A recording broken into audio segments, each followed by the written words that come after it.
வணக்க மக்களே, சற்று முன் வெளியான செய்தி ஒன்று வெளியாகியுள்ளது. விஜய் கட்சிகள் இணையும் முன்னாள் எம்எல்ஏவா? தீயாய் பரவும் செய்தி உண்மை என்ன?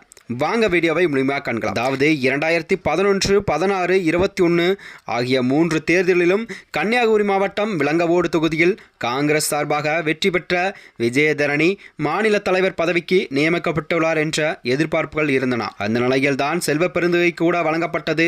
சட்டமன்ற குழு தலைவர் பதவிக்கெனு நியமிக்கப்படுவேன் என எண்ணியது போதும் கூட அந்த பொறுப்பும் கிள்ளியூர் எம்எல்ஏ ராஜேஷ்குமாருக்கு வழங்கப்பட்டதா.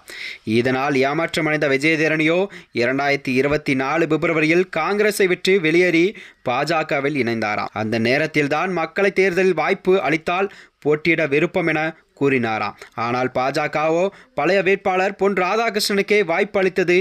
ஏற்கனவே எம்எல்ஏ பதவியை ராஜினாமா செய்திருந்த விஜயதரணி பாஜகவிலும் பதவி அளிக்கப்படாத நிலையில் ஏமாற்றமே மிஞ்சியதாக கூறப்பட்டு வருகிறதா. அது மட்டுமன்றி 10 மாதங்களுக்கு மேலாக பொறுப்பின்றி இருப்பதால் தற்போது தாவேக்கள் இணைவுள்ளதாக அவருக்கும் அங்கு முக்கிய பொறுப்புகள் வழங்கப்படும் எனவும் செய்திகள் வெளியாகியுள்ளது. அது மட்டுமன்றி மேலும் அவர் திமுக மற்றும் அதிமுகவில் இணைய முயற்சி செய்துவதாகவும் சமூக ஊடகங்கள் செய்திகளும் பரவலாக வருகிறது. இதை முற்றிலுமாக மறுத்துள்ள விஜயதரணி அவர்கள் பிரபல நாதில் ஒன்றுக்கு அளித்துள்ள பேட்டியில், பாஜக தேசிய கட்சி என்பதால் பொறுப்புகள் தாமதமாக வந்தாலும் வரும் என்ற நம்பிக்கை எனக்கு உண்டு என்று சொல்லியிருந்தாராம். சட்டமன்ற தேர்தலுக்காக பாஜகவின் பிரச்சார பணியில் முழுமையாக ஈடுபட உள்ளேன் என்று அவர் தெரிவித்திருந்தாராம்.